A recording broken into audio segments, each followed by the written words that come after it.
meeting at 6:32. Thank you all for joining us this evening. Thank you, Lisa, for joining us by phone again. We're working on making this better than dreadful. No worries.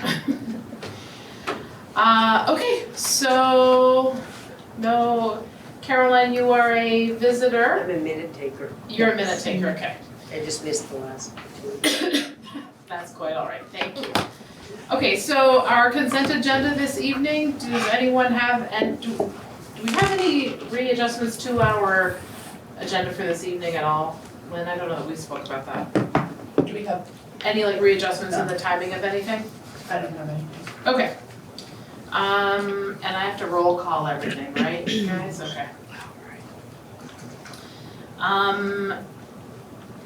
Concerns about the previous minutes? Does somebody want to make a motion on the consent agenda or the previous minutes? Where would you like to go? I'll make that motion. For the, Approval, consent. of the consent Who made the agenda? motion? Okay. A motion from Emily to approve the consent agenda. All those in favor signify by saying your name, and we'll go around the room. Lisa, can we start with you? Lisa, Erin. Emily. Chelsea. Jean Marie. Mary. Catherine. Leanne. Thank you. Okay, previous minutes? Any corrections, comments, concerns about the previous minutes? Okay, good.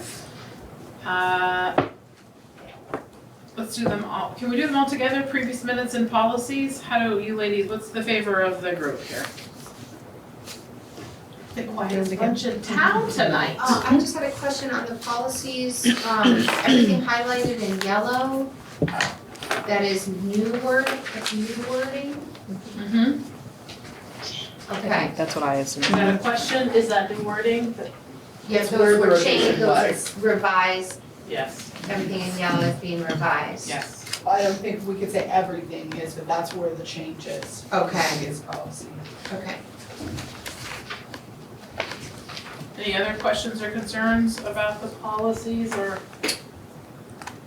any part thereof? Okay. Chelsea, you want to make a motion? Make that motion. Okay, to approve the minutes and the policies first and second reading? Yes. Okay. All in favor signify by saying your name and I. Lisa? Lisa, Erin. Emily. Chelsea. Jean Marie? Mary. Catherine. Leanne. Thank you. Okay, we're gonna keep the agenda the way that it is, and we have no visitors. So let's move to the school spotlight, which is Christy. Over here. Would you like me to hook it up or just email it to you? You can hook up here. Perfect. Thank you. Lisa, can you hear okay?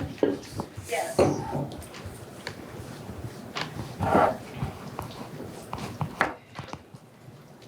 Oh, it's on this side.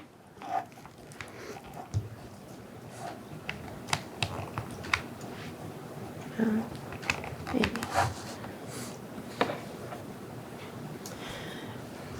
So my school spotlight today is about our partnership with Rise Vermont, and in particular, our Rise in Residence program, which was just the last couple weeks.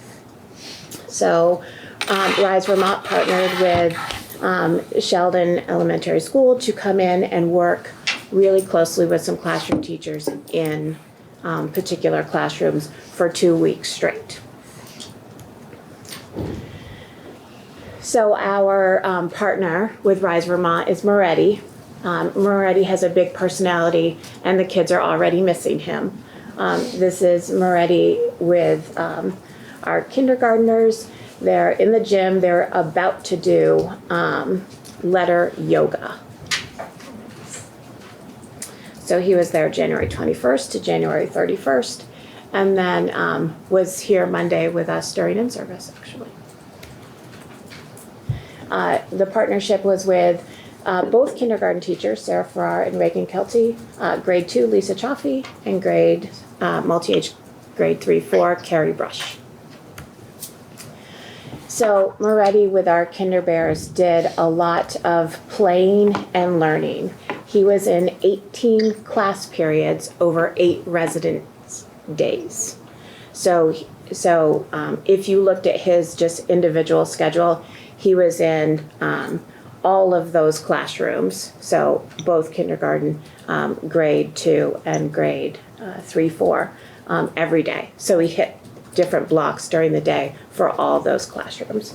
But over that 2 weeks, he was in just with kindergarten for 18 different periods, which is a good amount of time.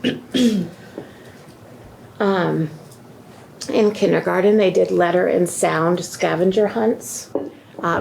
They made letters out of bread dough and then baked it and then ate them. They had these bendy body toys that he had to call out a letter and they had to form it. They did letter yoga. They are working on teen numbers. They did a toss a vegetable. It was a toy, a plush toy, into a colander, and they had to say the letter. So he would call out a sound or a letter, and they would have to say it and then toss it. And if they got it right, they could toss again. If they got it in the colander, they could pick the next letter or pick the next sound.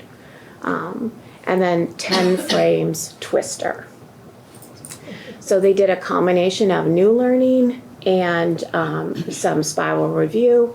So one of the things that we know is that we really want kids to be able to see a 10 frame or see a die and be able to call out that number immediately, not stop and count it, right? So the 10 frames twister, there was a little bit of competition there. This was a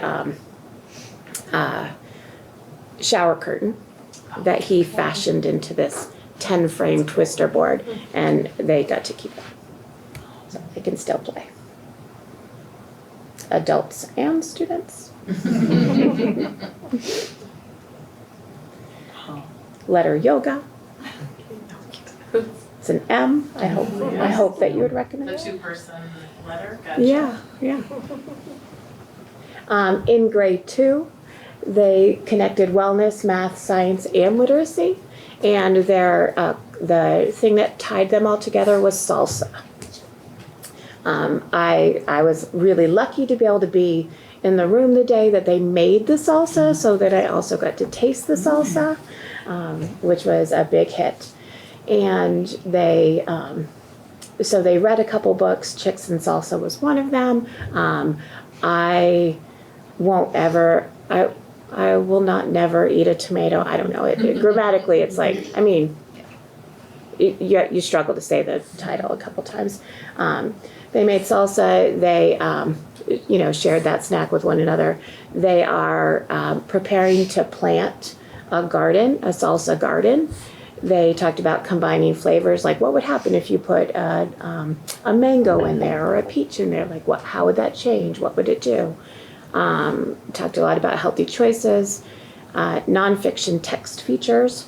They looked at plant magazines. They did point of view writing from the perspective of a particular fruit or vegetable, and talked about what kinds of things they would be in or what color they were, what kind of emotion they might garner from the eater. They talked about plants, pollination, growth cycles. And then they did some fun in the snow when they were kind of consolidating their learning with a dog sled fact recall play day.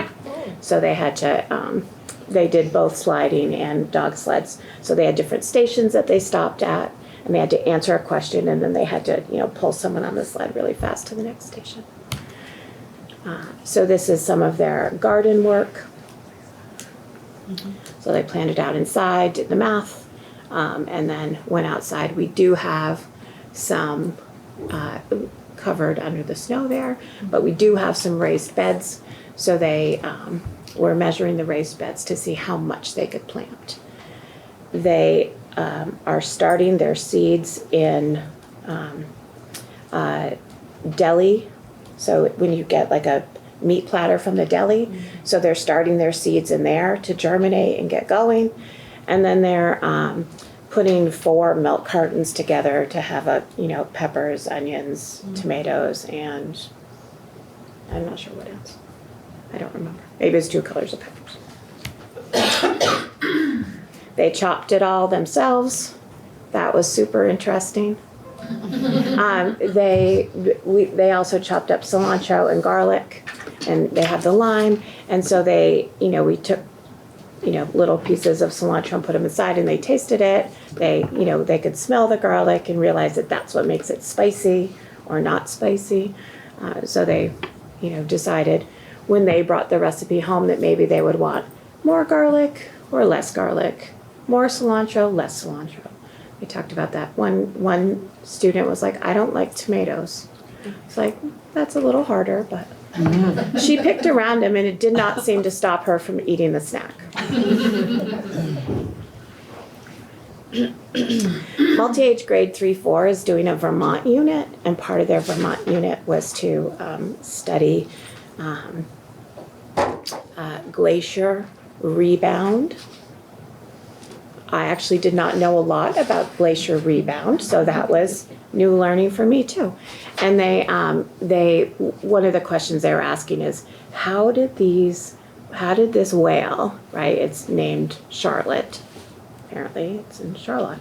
How did this whale end up in Vermont? We have a, freshwater lake. How did it get all the way here? And so they studied the way that would happen. I didn't put a picture of that. Oh yeah, right here.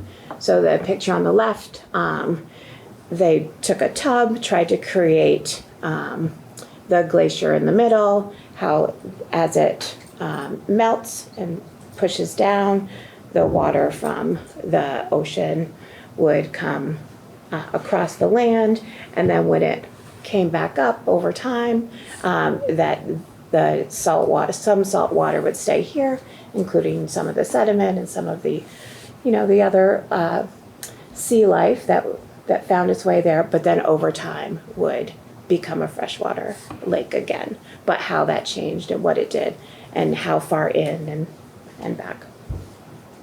They had a great time with that. The whole time Moretti was leading this discussion, he was deciding how he would do it differently next time. Because he really was trying to figure out how to differentiate between the salt water and the fresh water. And What did he use for the glacier in the center? it's like a sponge, like a Tempur-Pedic bed sponge kind of thing. Yeah. So he, pushed it down. But they did have, I didn't put a picture in here, they had done the melting the glacier the day before, and he had different things buried in there at levels, and they were colored, and they had a heat gun, and they melted it, and then they uncovered the things as they went up, almost like a little ecological dig. And they played tic-tac-no. And so they had a tic-tac-toe board with Disney princesses, just, to make it entertaining. So Disney princess headbands. They thought that was hysterical. And they were doing math fact fluency and deciding if they had word problems, and they had to decide if it was an addition word problem or a subtraction word problem based on what the question was asking them. And so that got you whether you and there were 2, you can't see from this picture, but there were 2 teams of students. There was a plan for each week. So Moretti met with Carrie Brush, 3rd and 4th grade, and they went over the kinds of things that they were going to be working on.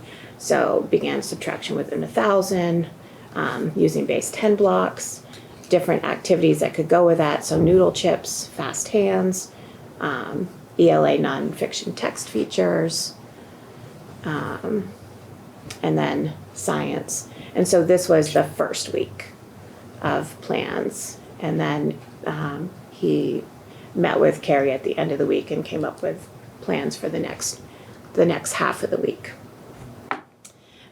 They had a great time. The kids were, what I should have put in here that I didn't is that Carrie sent her students immediately. The other students, I'm sure, will do it too. But her students immediately did a big, thank you note for him, and they all wrote what their takeaways were. So I met with Moretti toward the beginning and then at the end, and he's really interested in getting feedback. And so we created a feedback form for teachers. Like, what were your goals to start with? Do you feel that you and in your partnership with Rise Vermont met those goals? And then what would you do differently if you were going to do that over again? I don't have the results back from that yet, so I couldn't share them with you. But the kids loved it. The teachers loved it. Their only complaint was that they would have liked more time to be able to plan, which is always, kind of always the case. But the kids were up and moving around and really looking at, and teachers got to see someone else demonstrating ways you can use movement in your classroom.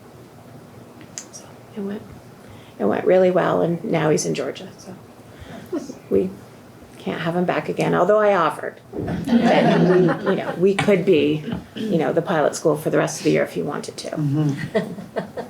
What is his training as? I mean, he must have been exhausted after this. He was absolutely exhausted. Yeah. Sometimes on his way out the door, he was like, and he has a lot of energy. Yeah. Yeah. So he has some training as an art teacher, but what he shared with me is that he doesn't necessarily have a lot of strategies for teaching other content, and so he can play, right? He feels really confident about that.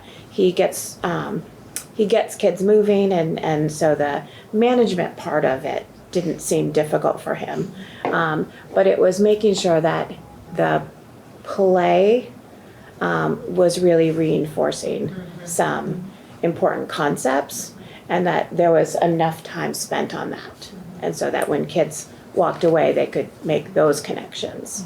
And so that was some of the feedback he was really looking for too. And I know that those teachers gave him some of that on the fly, even just by jumping in and saying, remember when you, right?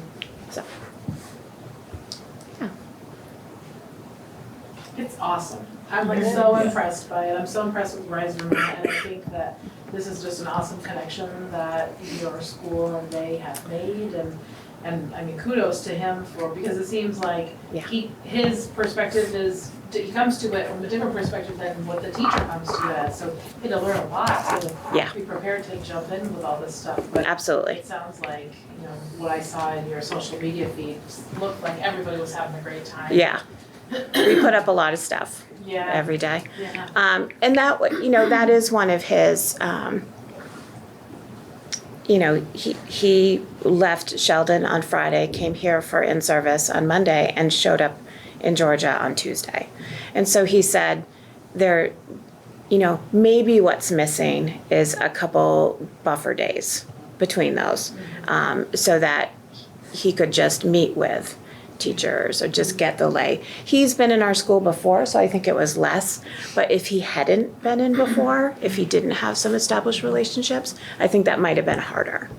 Have they done this rising residency at other schools, or were you the first? I don't know the answer to that question. This year is the first year they've done it. I don't know where he was before he came to us, if he was anywhere. Yeah. I will say, I continue to be impressed with the kind of work Rise Vermont is doing in all of our schools, the schools that are partnering with them, and the residency thing is definitely, it's exciting to watch that unfold on social media. And I know that some of our other classrooms around the supervisory union are really working hard at getting to the bronze, the silver, the gold levels, and we have different Rise Vermont partners who work with different towns throughout the supervisory union, and I hear nothing but positive about every time they come in, but the connections they're making with the kids, the message, the learning, all of it, it's incredibly Yeah, positive, so I'm fantastic. excited about that ongoing partnership. And when I speak with the folks at Rise Vermont, they speak very highly of that partnership that has been developing over years. Yeah, Michelle. yeah, 4 years, in different ways. And We've been, they're like federally funded or like, did it cost you to have them come in? And yeah, that's what I thought. doesn't cost us That's anything. fantastic. They have a few, you have to be willing to sign on to some of their, expectations, I guess, or just goals, right? In terms of, for instance, if you're going to have some kind of celebration in your classroom, you have to offer a healthy treat, right? Which is our wellness policy has changed to that anyway, but it wasn't before, right? That's been in the past couple of years, and part of that was, our commitment. So when you sign on to be a RISE classroom, right, you have to agree to some of those things.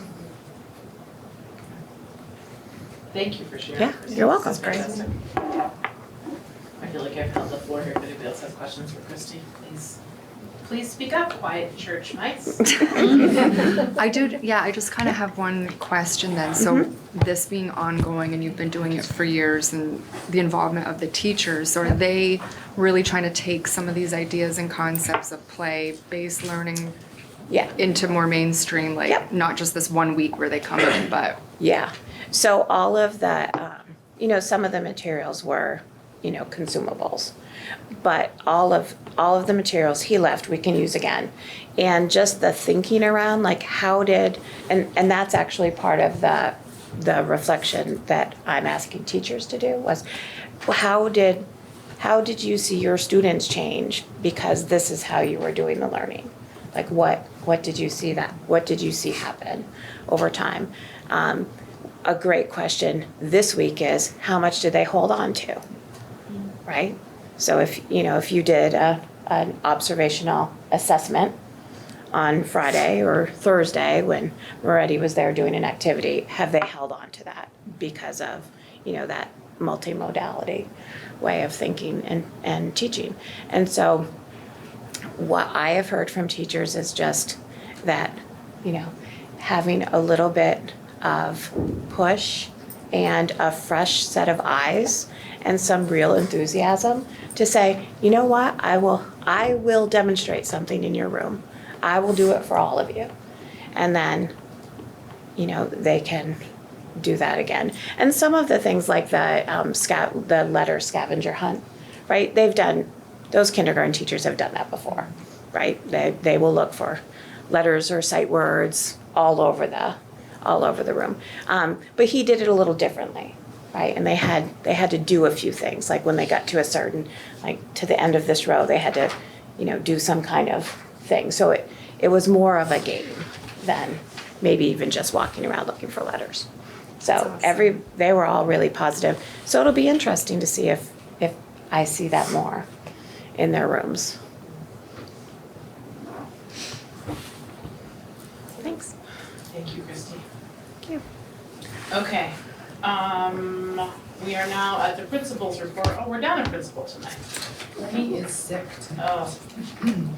Okay, Any questions on his report? questions on any of the principal reports, folks?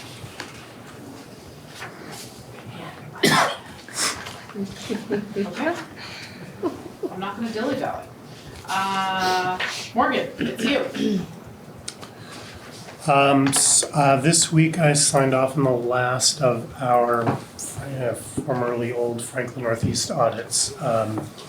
I will forward Berkshire, Bakersfield, and Montgomery's to this board once we have the final versions of that. I expect I'll get a copy of Sheldon's as well, and I'll forward that along.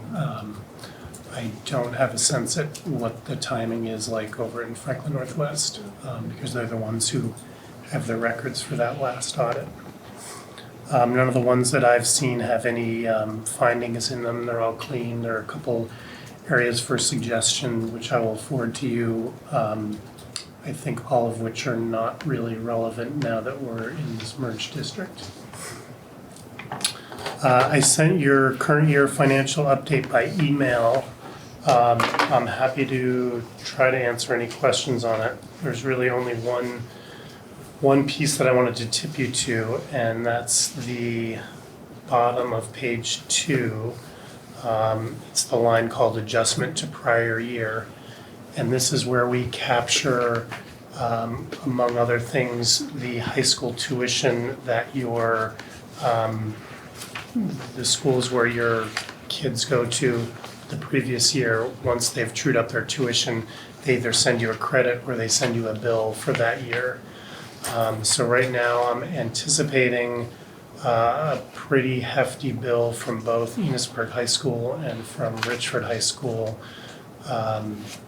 because of where I'm anticipating their tuition rate's gonna end. We still don't have final numbers from the state. I've seen a lot of drafts and the most recent copies haven't been changing much. So I'm pretty confident that that number's gonna be accurate.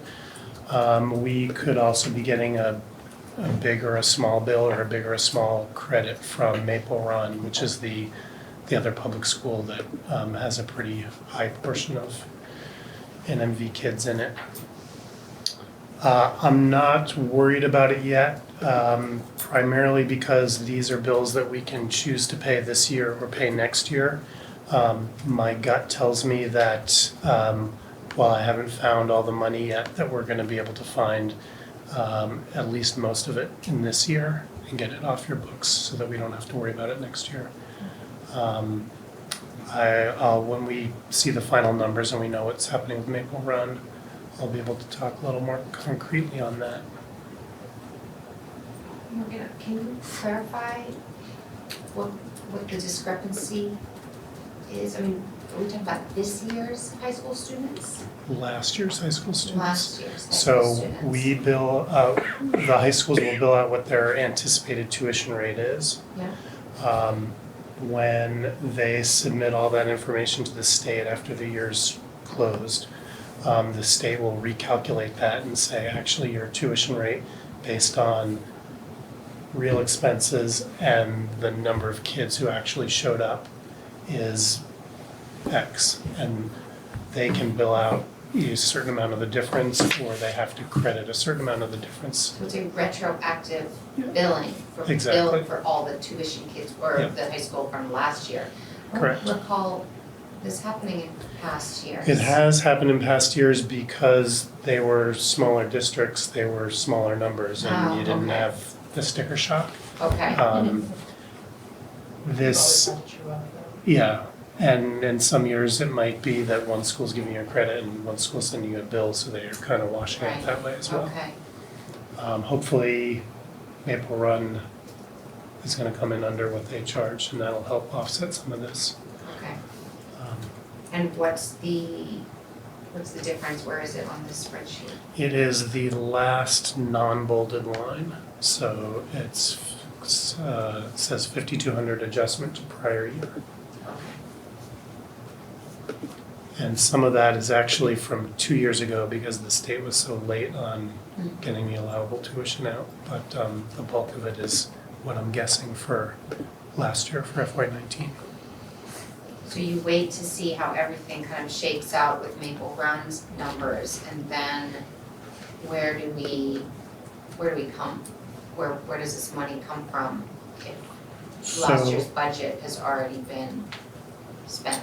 So these are, even though it's for last year's kids, those are this year's expenses. So what we do is we kind of go through the budget and say, okay, we over budgeted on health insurance, so we can trim some money from there and pay off the bill that way.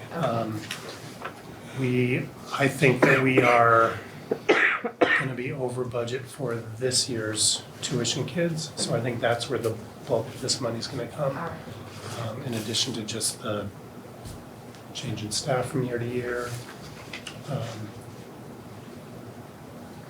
Other estimates.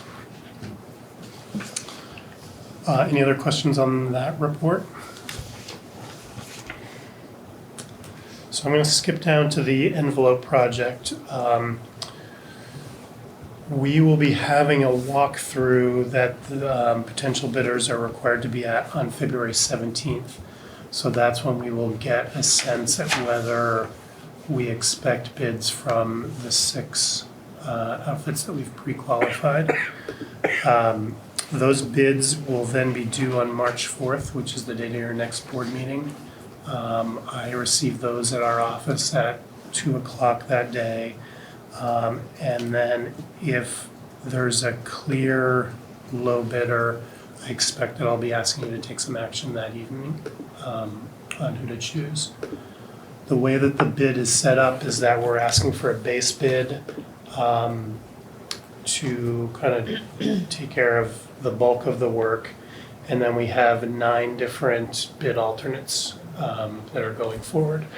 So there may be a little bit of work if the base bids are close and the one that's a little bit higher has a lot lower prices on their alternates. We may have to, as a board, come together and say, okay, we're going to commit to these 5 alternates and a base bid, and then look at what the low bidder is at that point. According to statute, you're required to take the low bidder unless the second or third highest bidder is within 1%. That 1% is likely to be in the $10,000 to $15,000 range. So I would guess there will be a clear low bidder based on this. The other piece on this project, and I'm going to need a motion on this. I had sent out the Vermont Bond Bank documents to you by email, and we just need to get a motion on the books to approve the bond resolution and supporting documents. That bond goes out to bid, I think, at the end of February, 27th-ish. And so at that point, we'll know what interest rate we're seeing on the bond. Who would like to make that motion? I can make that motion. Molly? Okay. We'll vote by roll. Lisa, can you start? Lisa, Aaron. Emily. Chelsea. Jean Marie? Mary. Catherine. Leanne. Thank you, ladies. And so I will need to get board signatures in 4 places in these documents before you leave tonight. Can you just explain, I guess, a little bit more about how the bond works and the numbers that are on it right now, like the 1.7? Mm-hmm. So we don't know yet what, like you're talking about the lowest bidder, but we anticipate, obviously, it'll be under the 1.7. Right, so what will happen is that we will get to that bond. It's held in trust probably by US Bank, which is who had the Berkshire bond that we did 5 years ago. As the project incurs expenses, we can draw against that. We can draw against the expenses that we've already had, which is primarily the architect getting documents out to bid. In the case of Berkshire, where we finished the project and there was still money left over, we then drew that down and put it into a capital reserve fund, which is basically supporting building fixes or building upgrades or paying debt payments in the future. We've kind of done a mix of that. So you have to take the full amount. It's You not have like to- if you only drew Right. 1.6, then in the Right. end, you're only financing the 1.6 over X amount of No, years. we take the full amount. I would be pretty floored if we come in under I mean, yeah, I have no 1.7. idea, I'm throwing out, yeah. But yeah, Yep. because that bond is sold in February.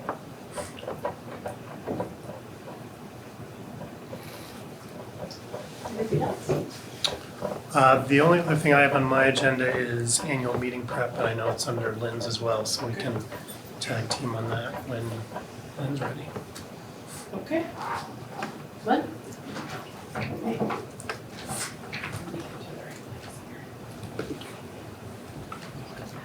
Lisa, over to Lynn.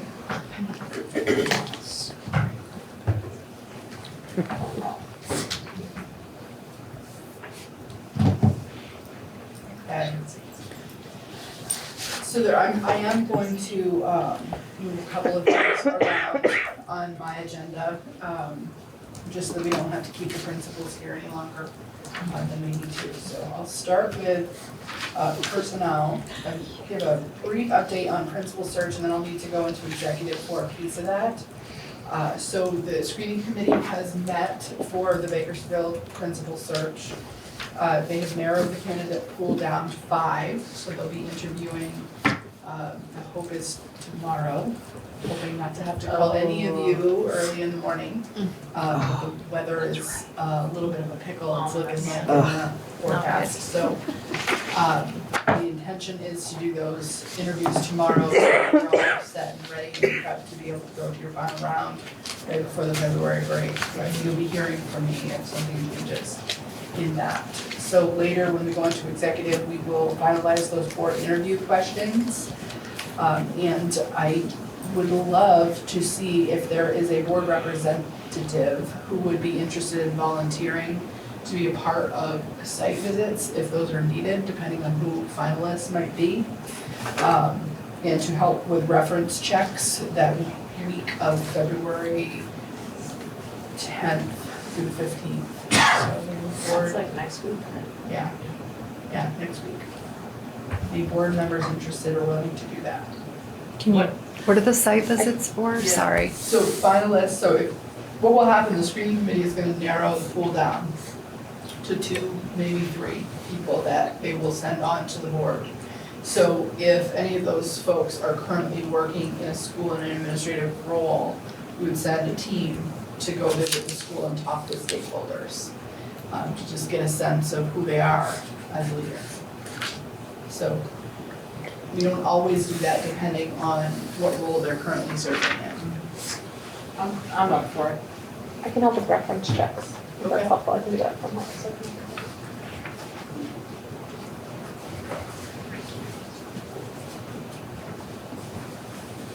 Okay. Did you want more than one person doing site visits, or you're good with just? Well, I have the superintendent conference next week, so this is where I'm tagging Jody Valancourt in. So Jody is gonna be, the intention is Jody and a board member. Great. It's fine if you guys wanted more than one, it's fine. I wouldn't really wanna send more than. No, that's fine. Jean Marie's on board, that's great. I love hiring people. Awesome. So in the same vein, you agreed to move forward with a facilities and grounds director. So we wanna start thinking about getting that position advertised and thinking about makeup of the screening committee and about, because this is a brand new position for us. Is this something that you would like board representation on a screening committee to work? Yes, Oh, the principals are smiling. Those are my girls. definitely. I know. Yes? Yeah. So are there people interested in serving on that screening committee? I'd like to do that. Yeah. Great. Yeah. We didn't even like twist your arm. That's fun. Yeah, good. I like that. Pick a good one, Emily. So Mary and Emily. So I want to talk a little bit about unpaid leaves. So you have a nurse in Bakersfield, Andrea Millette, who, I don't know if I'm saying that last name, Millette, is that right? Yeah, but she actually is Kuchar now. That's Kuchar, right. so Sorry. doesn't even matter anymore. So she's about to have a baby. It's exciting. She is intending to be out for more days than she has accrued because she's a new employee for us. So we just need a motion from the board to allow her to take unpaid leave for the duration of her, She can't take it. of the time she's gonna be out. She's part-time, she does not qualify for FMLA. That's why you have to take Don't this think step. she can.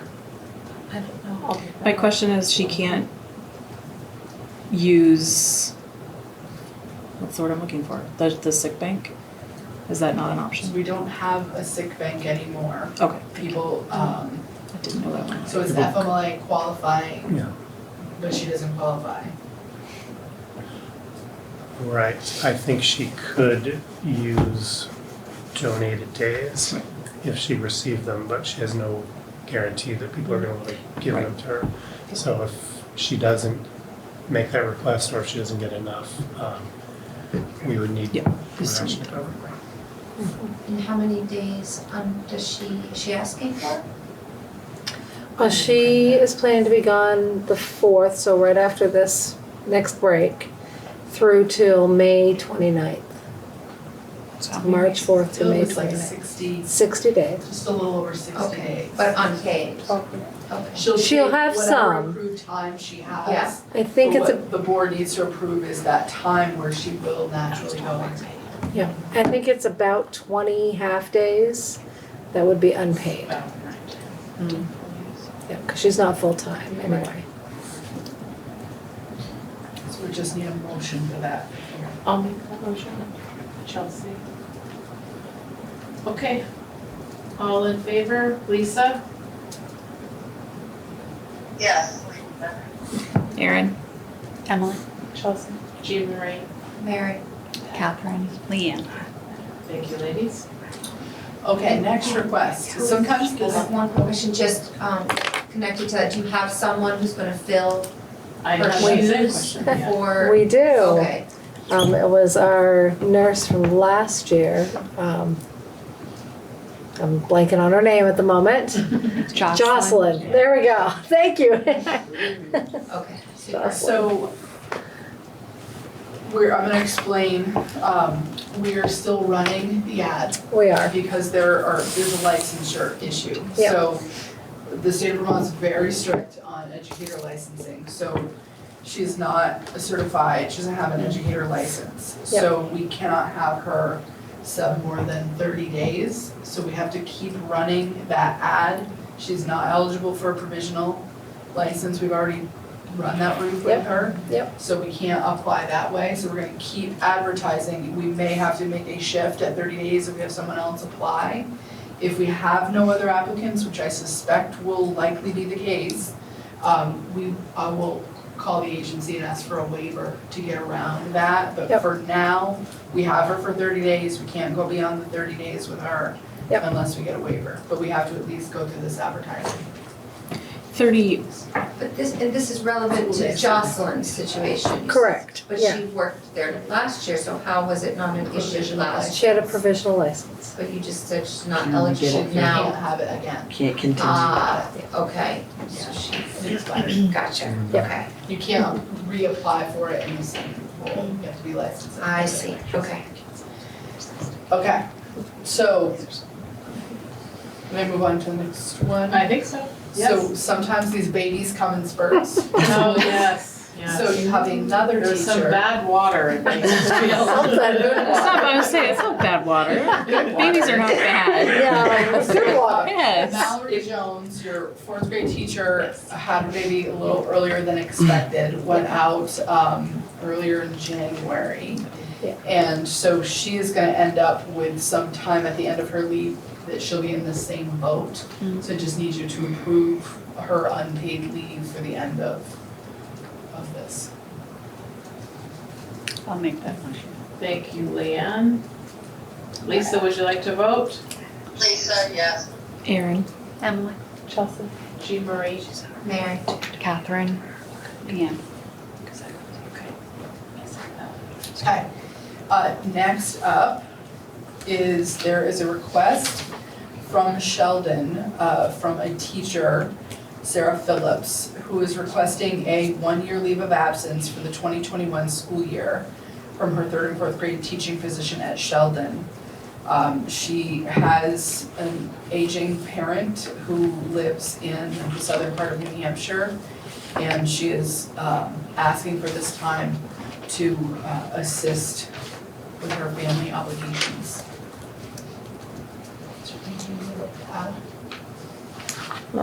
Has been teaching in Sheldon for more than 20 years.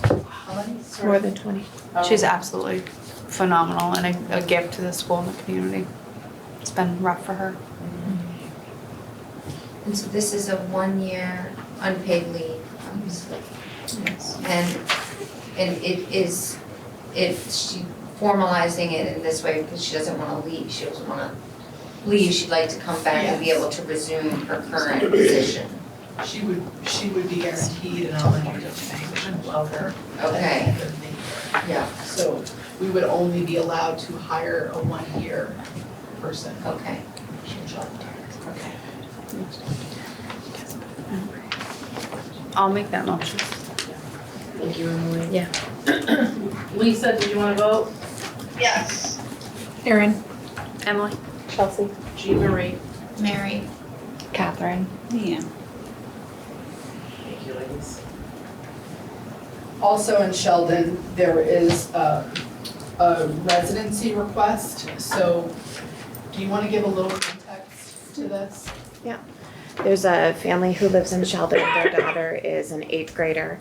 She's gone to Sheldon since since kindergarten. They put their house on the market. It sold almost immediately, which shocked them. And they would like her to be able to finish out her school year in Sheldon. They do have a couple options right now. They were not prepared. They haven't found a house that they want to buy. Their aunt lives in Sheldon, and she is away for the winter, and her house is winterized, so they could open up the house and stay there. And then her father lives in St. Albans, so they could live in St. Albans. They certainly know that transportation is not available to them, but they are requesting, if they don't move into the house in Sheldon owned by the aunt, if the daughter would be able to finish out the year in Sheldon. So I would like to give you a little just context setting. My hope is that you're really thoughtful about decisions like this, because you want to make sure that you can make a decision based like this, that you could be consistent for other future requests. So these are always tough ones, because you've got that head in the heart that you're gonna debate with over these things, because the head is like probably telling you, of course, we want a child to finish out the school year. You will get future requests that are really similar, and you have had past requests in your single district boards for this. Oftentimes, when it's really close to the end of the year, boards will say, sure, let's let them finish. When you're in a place where you have a lot of year left, and residency has changed, it's a little harder to do that. And if you do this, I would just ask you to consider what kind of metrics are you making this decision by, so it's something that you can apply in future cases. And I want you to really be thoughtful and consider, will this be a Pandora's box for other requests, for other reasons to continue on? So just a little other context around residency. The statute says that you are required to educate your resident students, which means wherever their parents reside. Those are the kids that you are supposed to be paying to educate. Sorry, I'm gonna think about that. How frequently do you get these sorts of requests? Is this like a yearly thing among our schools every year? Oh, really? Oh, on the Bakersfield board previously, I recall 3, like it was a very small handful, and in particular, it was a similar situation where 8th graders, so I was gonna last say in the year. 8th grade year, Yeah. it seems like. And the one I can remember particularly was like significantly closer to the end of the year, so. We saw it a lot, Did you? Yeah. pretty regularly. So did we in Montgomery, for sure. At least yearly, there was some situation. And are they always approved pretty much? No. No. I I think think this is my 3rd one in 2 years. One was approved, one was denied, and then obviously we have to talk about this, but. What's the financial impact of a student, any student, staying at this time of year? I mean, taxes have been collected, the teachers already, I'm just trying to, the teachers already planned, the materials are there. Sometimes it's none, and this is why I want to have the logical metrics, because sometimes it's none, but sometimes it's a lot. Yep. Depending on the situation, you can't make your decision. It would be ethical to make your decision on that. If this was a child who had, and I don't know anything about this child, so I'm not this is not a judgment And of mine this was family. not, yeah. But, Not and I know anything. you weren't either, Erin, No. but if we were in a situation where there was a child that had, Yeah. you know, extraordinary cost, legally, we're supposed to educate the children who reside here. And I have some question about even the reimbursement pieces, about if we chose and they were a non-resident student, I'm not sure we would still be eligible for the full level of reimbursement from the state. So that's why I'm asking you to be really thoughtful and set the metrics for it, because you can't consider that in a future thing. We don't want to approve this because this situation is actually, you know, we have to bear the full cost of educating this child because we're gonna allow them to stay. Right, so that's where it gets tricky. In Well, most cases, you're absolutely right, it would just be, it's not another teacher, Right. it's not a lot more expensive. And I'm just saying, general student across the board, no matter, like, I'm not looking at other issues, like, I'm just wanting to know if somebody were to stay financially, if regular ed student, even if they weren't, like, what does that mean for a school? But it sounds like the possibility of being, well, I'll just leave it at that. What were some reasons in the past that like a school would deny the request? I feel like the one that we denied, it was the metric in itself was too long. The duration that they wanted to stay in Sheldon School versus how long they were living outside of our town was too long. It was way too long. Lisa, I The think, grade level. yeah, I think Right. I don't remember us denying any. I felt like they were, You definitely denied some. did we? Oh, yeah. Yeah, Lynn, Yes, I could just comment on that. We did make some denials, and I believe they were because it may have been seventh grade student that wanted to stay with their eighth grade brother, Yes. and we would have been happy to let the eighth grade brother stay, but not the seventh grade student as well. So you really do have to take into consideration the length of time and what grade that child is in.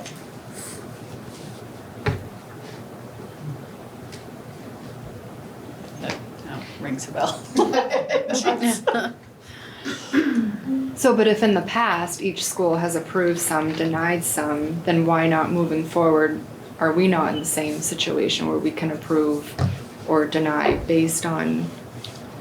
I mean, is that what you're kind of saying? I am to saying be that. careful I'm because saying I'd like you to be, because this To is be your more- brand new slate. yeah. As a board, this is your first opportunity to consider something like this. So when we make the decision, let's just be really thoughtful about why, what circumstances are making it so that we're going to approve this or going to deny it. And then we need to hold one another accountable for applying those same metrics, no matter who the child is that we're trying to apply it to in the future. That's all I'm trying to get at. It just fully lands in the board's realm of authority. I want to be transparent, and my wish is consistency for all students that we apply this to. There's no such So, thing as could I- reimbursement from St. Albans if they were living in St. Albans. They wouldn't pay tuition. Right. What were you gonna say, Lisa? I was thinking about this in respect to some things that I've heard just about Act 46 and so many people being really negative about what has Act 46 brought us. And one of the things that was under discussion and nobody ever made a decision on, because we haven't had to yet, is the possibility of having school choice of elementary schools. So my initial reaction to this is it's into the second semester, well into the second semester, and this is an eighth grade student, and I would feel comfortable letting that student stay and saying, well, this is one of the benefits of being a merged school district, that we can do this, but this student's family is not moving around our district, so. Actually, I don't know where they're moving. They don't. Oh, okay. They don't have a house. I didn't So, hear that correctly. They have two choices, Lisa. They have one place that they could stay at and remain in Sheldon, and they have another situation that they could go and live with a family member in St. Albans. So that these are unique pieces to this story. They don't have fixed permanent housing either. Does, Okay, would and that that's make the them thing, homeless? is every case is going to be unique, and we are going to have to decide it on a case-by-case basis. Unless we, some kind of policy, we are not going to really have that to refer back to. We're going to have to weigh all the individual pieces.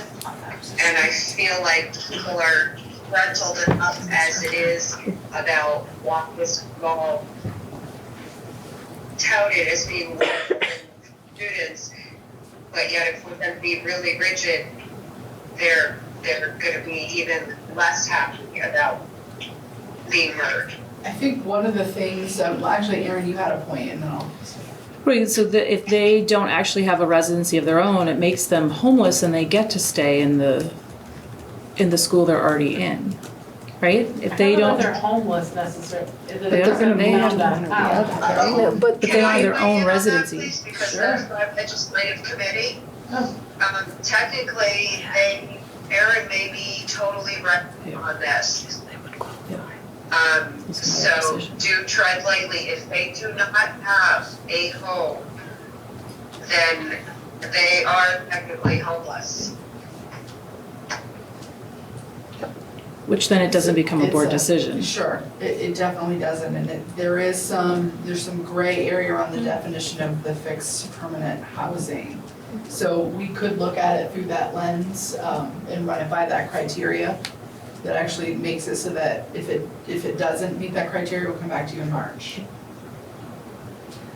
I do think it's important to weigh in on precedent, and I know that's what you were getting at. And just because historically we've done it differently between all the 4 districts, and I think it diverges from if it was a question of that child moving within NMVU, it's a much different conversation in a way than them moving out of the district, even though we don't have a formal kind of intra-district choice that exists, but I think it gives us more kind of flexibility within the district to, the parent in me is like, absolutely, that child needs to stay with their class that they've been with since kindergarten and graduate in 4 months, February, with their 8th grade class. It'd be very different if they were in 7th grade.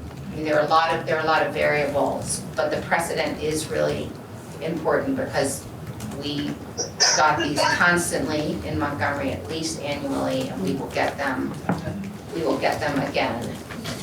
It seems like there are a couple of big unknowns here though, and that is a qualifier around the definition of homelessness. And I don't think that we can make a good decision and be mindful of the precedent that we may be setting without knowing exactly what their housing situation is gonna look like.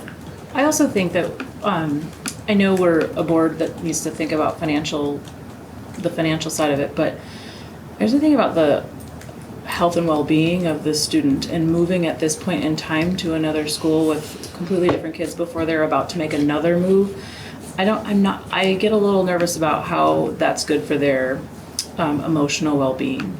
And so I think that I'd want to put the student first in this situation over the financial impact, especially since it's the 8th grade year, because that's a big component to that.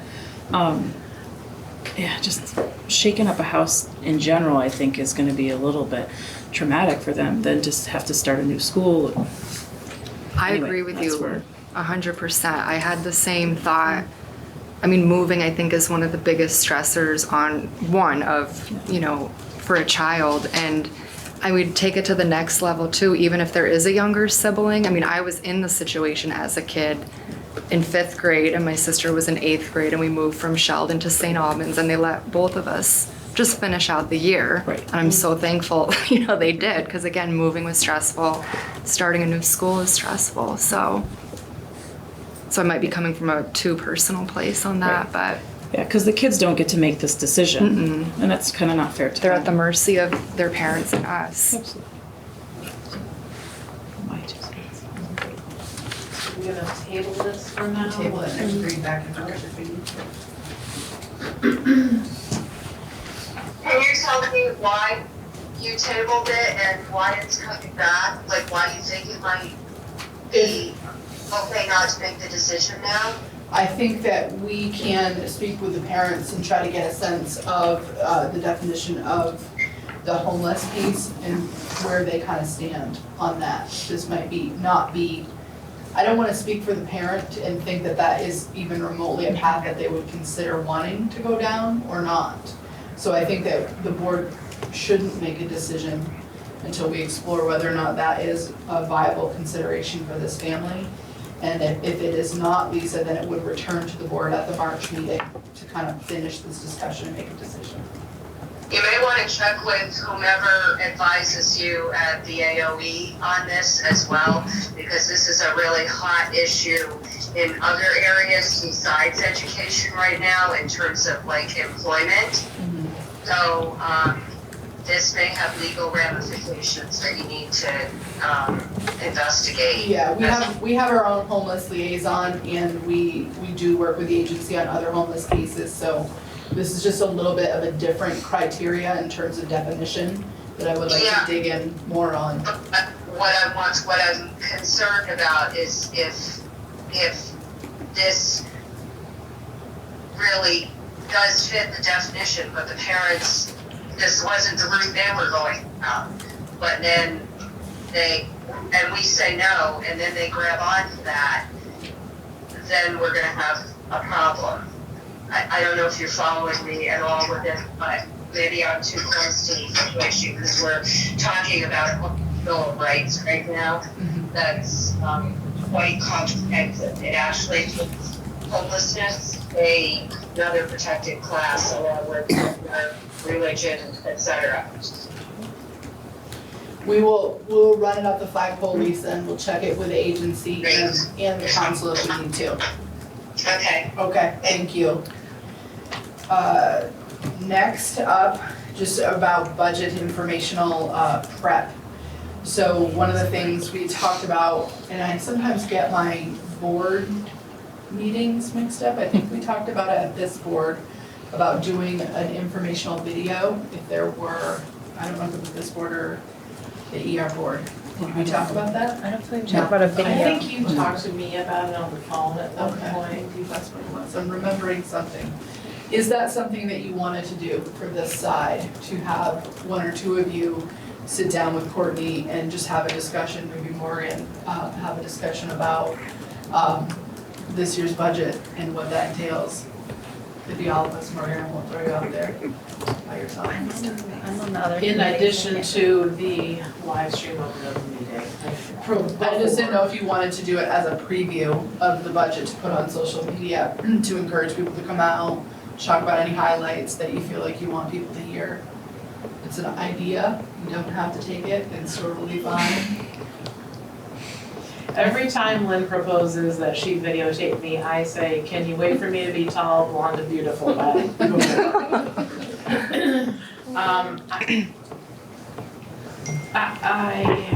am not crazy about this idea, but if everybody else thinks it's a great idea and wants to throw me under the bus, I'll do it.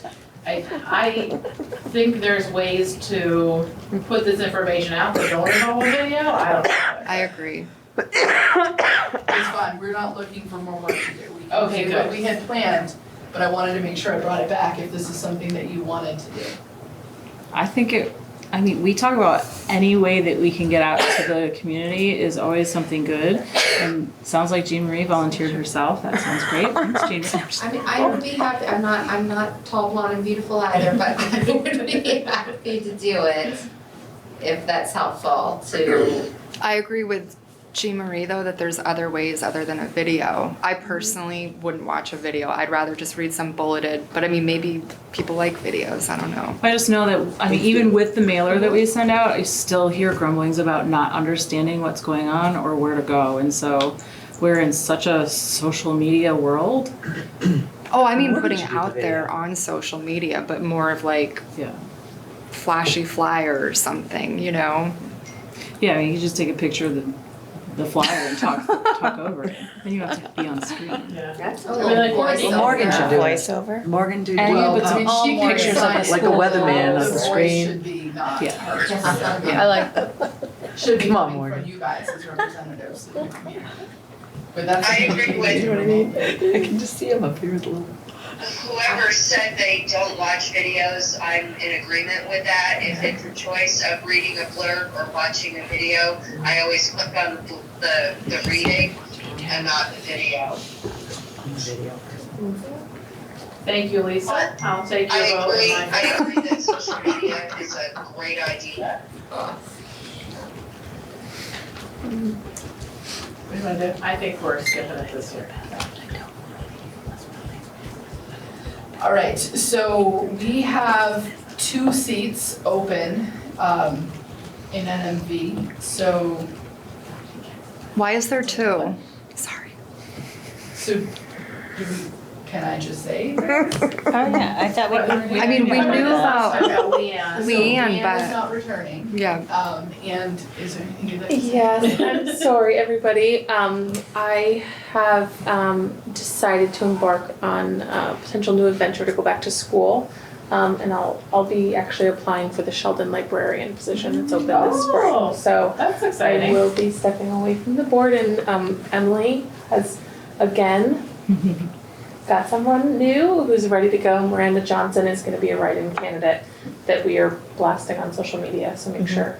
Share, share, share. Yes, other people know, but she's excited to join, so it was good to have someone excited and ready to go. It made it a little easier, but I have absolutely enjoyed my time here, and it has been eye-opening to the world of education, so. Thank You you have all. enjoyed it so much, you want to be in a I school. know. I was Yeah, it's not actually losing you. It was like the rabbit hole. I just jumped in and there, Jeweler turned librarian. you never know where life could take you. Do we have a write-in? So do you have a write-in for Berkshire? Yeah. I don't know if I know the answer to that. I don't either. Do you know, Morgan? Lisa, do you know? No, I don't know anyone. I have not heard anything.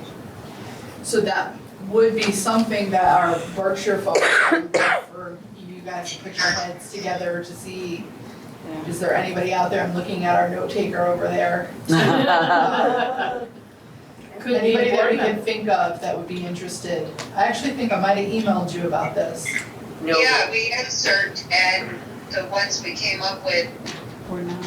we couldn't utilize because they weren't 4th district. This is what happens, we hire people. Yeah, Yeah.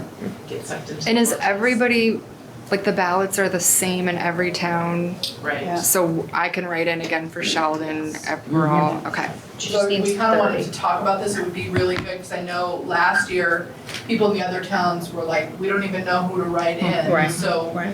if you see that Sheldon's sharing something around their write-in, maybe you could share it too, so that others in your communities. I did post it and tag Emily in it, I believe, so. And then I shared it. Yep. We can share it So again. there's We like can keep it information again. on We can keep her putting it out sort of. there. Yeah, share it again. Yeah, okay. Yeah, we can do that. Lynn, did you ask Tracy if she was interested again? I did not. I tried to exercise my delegation skills on this one, Lisa. And I was hoping that you and Leanne and Lenny could take the lead on that Berkshire. Oh, because nobody communicated that to me. The last I knew, I suggested maybe Tracy, and nobody answered. So I figured somebody, I'm sorry. It's okay. I know Let's, Lenny's talking about it. what's that? I know He's- Lenny is Just to thinking about threaten it. people. Yeah. Okay, so it sounds like Lenny is talking about this and thinking about this, so we'll communicate back to folks via email if there is a write-in candidate for Berkshire. Otherwise, if there is no write-in that gets enough votes, Morgan, I think the board That appoints was who in I March, thought correct? went with her husband. Okay. But I don't think it went. Is there a minimum number You know, of votes agree? Folks, they- 30. Yeah, so Emily works. I'm looking at Morgan, I believe it's 30. that's what was in my head. So It's who 30 we were of the trying. same name written in. Correct. Okay, thanks. I think he would be great. At the last She would meeting, totally- you brought up the Sheldon annual town meeting. Oh, yeah. How this is a big transition year for Sheldon, and this board decided that they wanted to have one informational meeting and get everybody used to coming to the one. We, I think, Emily, you made it really clear, like, this is a year for Sheldon, it's gonna feel really confusing because they're shifting. Yep. So I know you have volunteered to go to the Sheldon I won't be there. you won't be there? Oh, I will. Oh, I was like, wait, I'm confused. You guys got this. Okay. And Morgan also, after the meeting, has Yep. graciously volunteered to go with you to assist with the financial conversation. What I'm hoping the message can be that this is the transition. Absolutely. And we Yep. really want them to come to those Yep. informational meetings that will rotate. I agree with that. Okay. One thing I was thinking about for the topic of our town meeting, I think a lot of the questions are going to be also around the bond project and updates on that. So That makes sense. thank you, Morgan, for coming. Were you And the looking, bid is right after that, The right? next day. The opening is the next were you day. looking for other people or as? No, you I think it were? was- Okay. I just want to make sure that their questions are answered. And if I can't do it, I mean, Morgan can. I was holding off scheduling a cookie booth in case you needed me to be there. They have a great lunch. I know. Before I take you into executive or principal search, we did a board email, like a general board email address, and the question came up today, who's gonna check that email? What happened, do we want to set it, I think Morgan's idea today was, do we set it so that if an email goes to that, it gets forwarded to all 8 of you? That makes sense. Yeah. Are we good with doing that? And then how would it work though, if like however many people are getting that email, then who's responding? Like how would we all know Right. Aren't we responding to them at to all the just? night of the informational meeting? Like, we're just making sure that they're residents, right? No, this is a different. Well, no, I think, is that what you're, so you asked us to do it for that reason. Yeah. But once you have a board general email, there may be emails that go there. What you can't do is business outside of Right. the school board. So if somebody does something up, maybe you task your chair Right. with identifying what are we gonna do with this information? Is this something that we're gonna delegate off to someone else, or am I gonna make contact, who's gonna make contact? We wouldn't want 6 of you making contact with the one person, and we wouldn't want the 6 of you having online email exchanges back and forth with one another, because that's doing important business outside of an open meeting, and we can't do that piece. So I don't know that you're gonna receive a lot, other than the questions around the meeting, but if it were to happen, just caution you about open meeting laws and, maybe, I think it might make sense. I think now might be a time where we need to discuss how much we get paid as board members and how the chair really should get more. Can't, we already finalized the budget. Too Okay, late. the annual meeting is coming up, one of your topics, yeah. One other thing on the annual meeting, if there's anything we want in the Sheldon book, the moderator would like that and to have the information to be prepared. The Sheldon book, we already sent everything. So they have everything. The moderator seemed, I mean, so I don't send it. That we didn't, he wasn't, I'll follow up with that. okay. Maybe. It'll look different, so we were aware, like we studied what Sheldon was used to getting. Yep. Or it will be Yeah. a shift, Yeah. so, but he's got reports, they've got He does. reports from all of From us, all the 4 central schools. office, all the principals, so you'll get all of Okay. that, you'll get all the budget information, everything. Perfect. That was sent out a couple weeks or a week ago. Okay. Maybe that comment came before the receipt of this, so. Okay, so I think at this point, all I have left is looking at some hiring stuff that is executive review questions. A motion to move into executive session. I can make that. Thank you, Erin. All in favor, please state your name. Let's start with Lisa. Lisa, Erin. Emily? Chelsea. Jean Marie, Mary. Catherine. Leanne. thank you.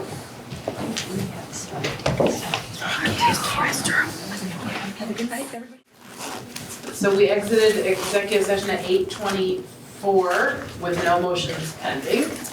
And we are at board business. Future agenda items, anybody?